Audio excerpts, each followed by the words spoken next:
जय हिंद मेरे सेठ सैनियों और आप सभी का स्वागत है प्रीतम एकेडमी परिवार में। और मैं हूं पंकज कुमार। तो आज की इस वीडियो पे बात करेंगे क्लास 12 हिस्ट्री का जो चैप्टर 1 है। इस हिस्ट्री के चैप्टर 1 का मोस्ट इंपॉर्टेंट क्वेश्चंस पे हम लोग डिस्कस करेंगे।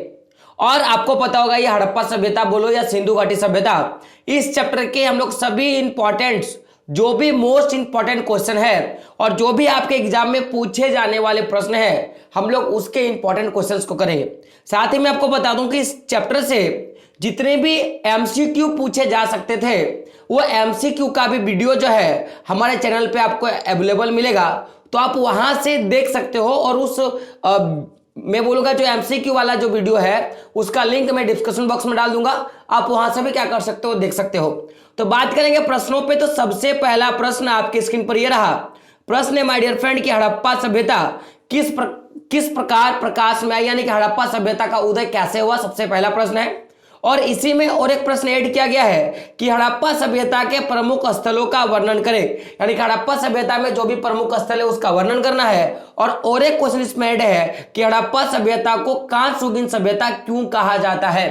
तो बात करें प्रश्नों पे, तो सबसे पहला प्रश्न क्या है कि हड़प्पा सभ्यता किस प्रकार प्रकाश में आई। तो मैं बात करूं आंसर पे, तो पुरातत्वविद डॉक्टर रखालदास बनर्जी ने हड़प्पा के खंडरों के निकट एक बौद्ध स्तूप के उत्खनन के दौरान यह पता चला कि इस बौद्ध स्तूप के समीप एक अति प्राचीन सभ्यता के ध्वंसावशेष दबे पड़े हैं। यानी कि डॉक्टर रखालदास बनर्जी ने वहां पे एक बौद्ध स्तूप की खोज कर रहे थे और वहीं उनको पता चला कि बगल में एक सभ्यता है जो बहुत बड़ी, बहुत प्राचीन क्या है, सभ्यता है।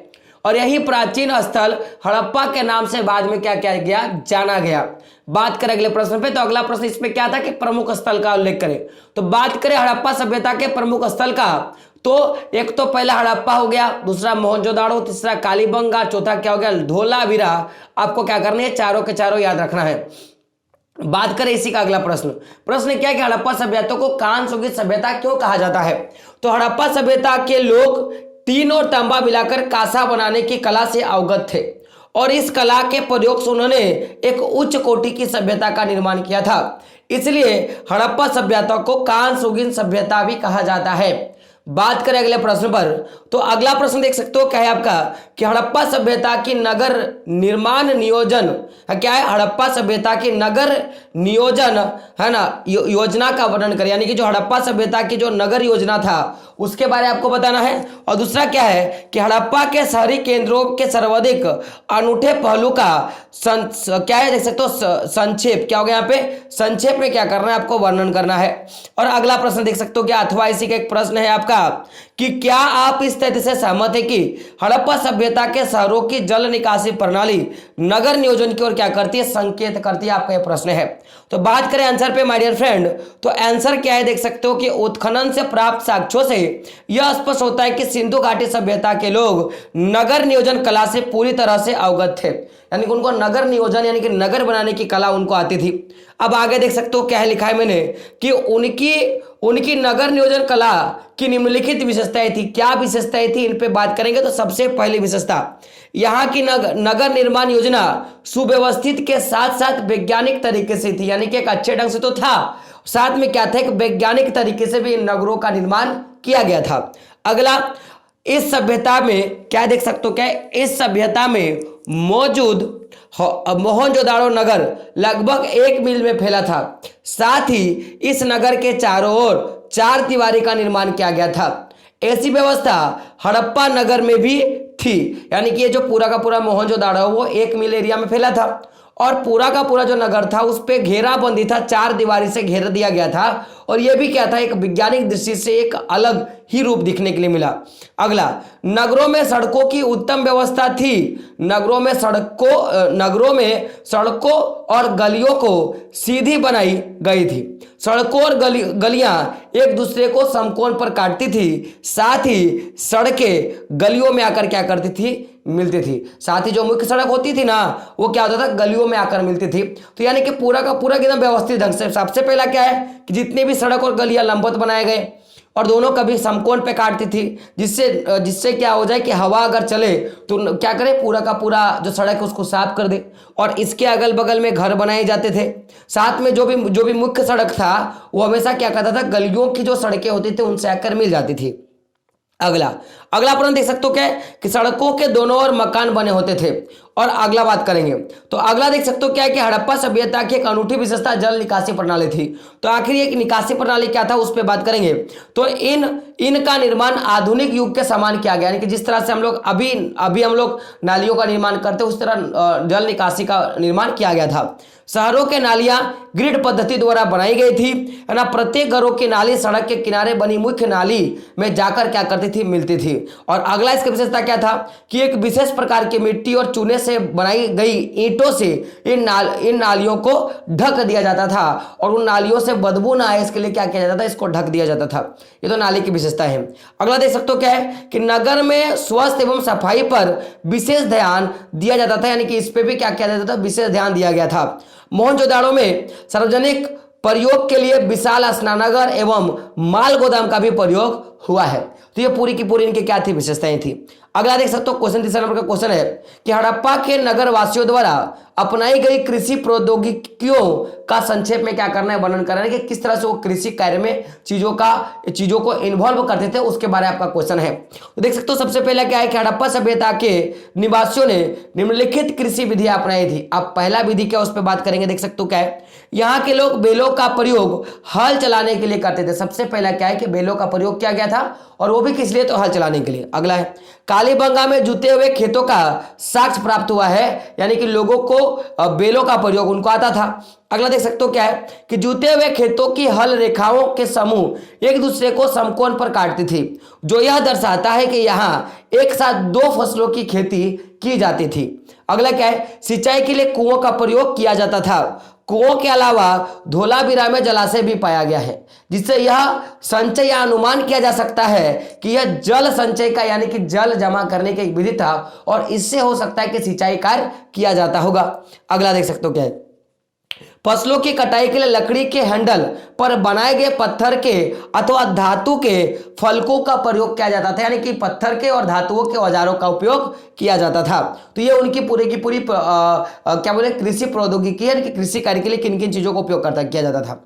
अभी भी बता दूं कि अगर आपको आपके क्लास 12 का हिस्ट्री का अगर चैप्टर वाइज सॉल्यूशन देखना है तो पहले आप क्या करें, चैनल को सब्सक्राइब करें और बेल का आइकन क्या करें, जरूर प्रेस कर दें माय डियर फ्रेंड। बात करें अगले प्रश्न पे। प्रश्न क्या है, देख सकते हो आप क्या है कि हड़प्पा काल की सामाजिक भिन्नताओं को पहचानने की पूरा वस्तुएं किस प्रकार सहायक होती है, इसके बारे में क्या करना है कि संक्षेप में आपको क्या करना है, वर्णन करना है। अगला क्या है कि पुरातत्वविद हड़प्पाई समाज में सामाजिक आर्थिक भिन्नताओं का पता किस प्रकार लगाते थे, वे कौन सी भिन्नताओं पर ध्यान देते थे, ये आपका प्रश्न है। और अगला क्या है, देख सकते हो प्रश्न कि हड़प्पा समाज के बारे में कुछ पुरातत्वविदों के मत को क्या करें, संक्षेप में आपको क्या करना है, वर्णन करना है।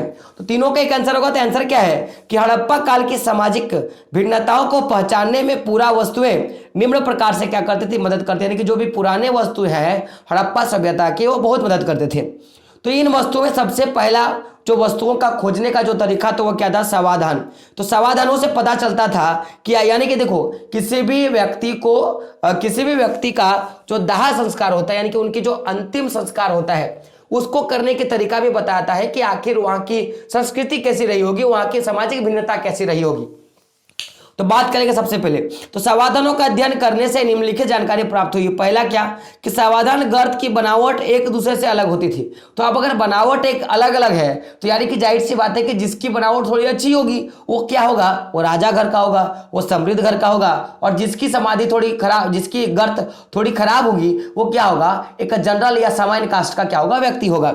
अगला स्त्री और पुरुष दोनों के समाधानों में आभूषण प्राप्त हुए, यानी किससे हम लोग ये अनुमान नहीं लगा सकते हैं कि आखिर स्त्री वाला कौन सा और पुरुष वाला कौन सा है। और दूसरा क्या देख सकते हो, अगला क्या है कि शंख जस्पर के मन के सैकड़ों सूक्ष्म मनकों से बना आभूषण, तांबे के दर्पण आदि पुरातत्व वस्तुएं समाधानों से प्राप्त हुई, और यह वस्तु जो है वो सभी जगह से प्राप्त हुआ है। तो जिन जिन समाधानों से महंगे वस्तु प्राप्त हुए होंगे, यानी कि जाहिर सी बात है कि वो अच्छे और समृद्ध घर के होंगे, और जिन जिन में से नहीं प्राप्त हुएंगे तो उससे क्या पता चलेगा कि ये भाई एक सामान्य वर्ग का क्या होगा, व्यक्ति होगा।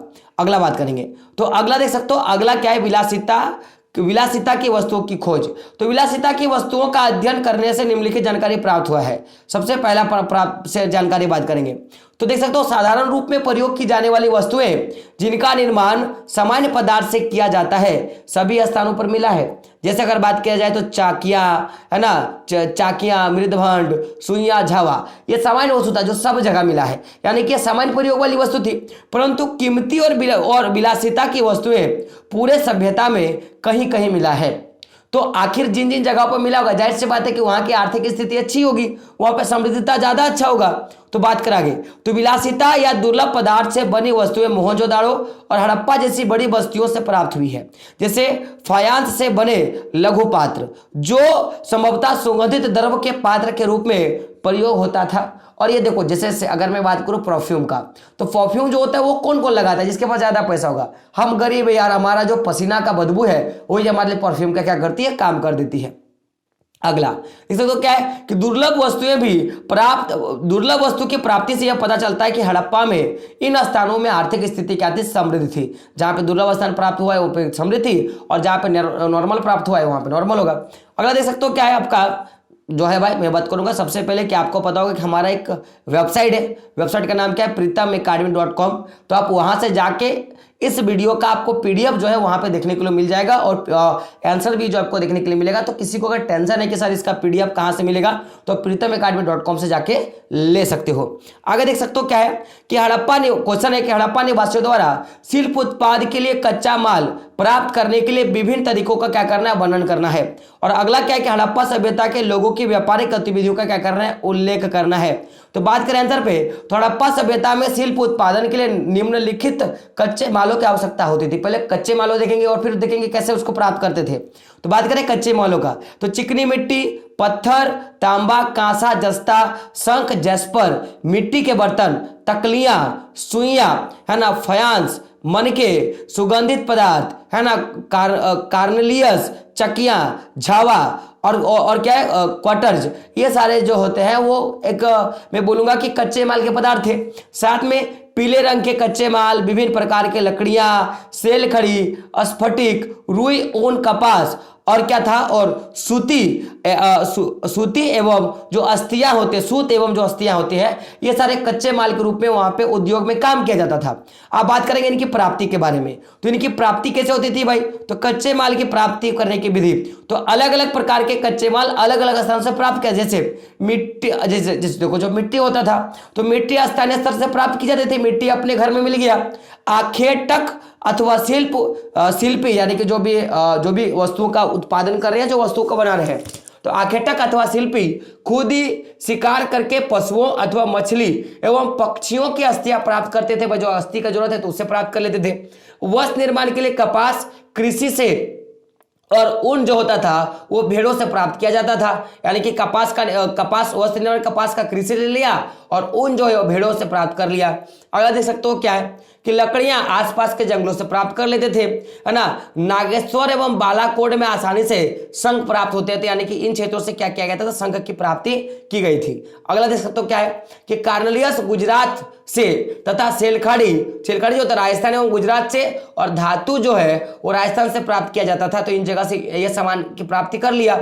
अगला देख सकते हो कि तांबा राजस्थान के खेतड़ी और संभवतः ओमान से भी लाया जाता था, यानी कि विदेशों से भी क्या होता था, व्यापार होता था।